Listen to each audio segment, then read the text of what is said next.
Craig, and I work with Larry. We're partners, and we're Kettle Crest Carpentry, and we came over to help George with this project because we thought it was so cool. And we've done quite a few of these type of buildings, and so I'm basically been elected as the cut man. And this stuff is a challenge to cut because it's, for one thing, it is a mixture of wood chips, which is recycled pallets, I understand, which are normally hardwood like an oak. And then it's mixed with concrete to make the blocks. And so you can't really use like a concrete saw because it usually is like diamond blades and it just grinds through. And you can't really use a wood cutting blade, but that's what we use. And we ended up going through a lot of blades just because they wear out so fast. And so we typically use a lot of old recycled blades that are no longer good for cutting wood, so we can just burn them up on this stuff until they just won't cut anymore. And so the main problem that I have is marking the block because they're so porous that it's hard to draw a pencil line down it.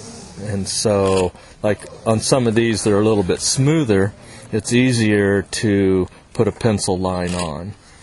And then Larry came up with using like a marking pen like this, and you can get a line on it, but it's a fairly wide line. But like you get a block like this, it's really hard to see a line.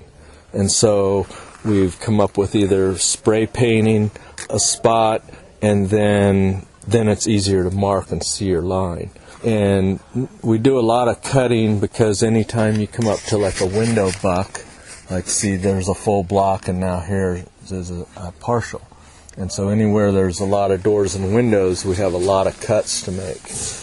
And so basically they're going along and they'll call out measurements, and then I end up keeping pretty busy trying to keep up with them and cutting all the blocks. And the best system I've come up with so far is to take an old recycled Sawzall blade, and I take my tape and I make my measurement, and then without making a mark, I take the Sawzall blade and I cut a notch in the block, a big notch.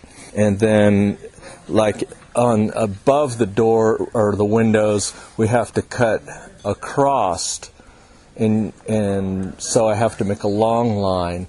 And so typically I will make my notch and then use my chalk line and snap a blue line so that I can see that. And if I'm just cutting a square block, it's not so hard because I can just make my notch, and then I can take my big speed square and lay it on there as just a guide. And then I don't even have to see a line, I can just follow the guide. And normally it's so dusty that I can't hardly see the line anyway. So you just have to kind of get yourself started in a straight line and just go for it.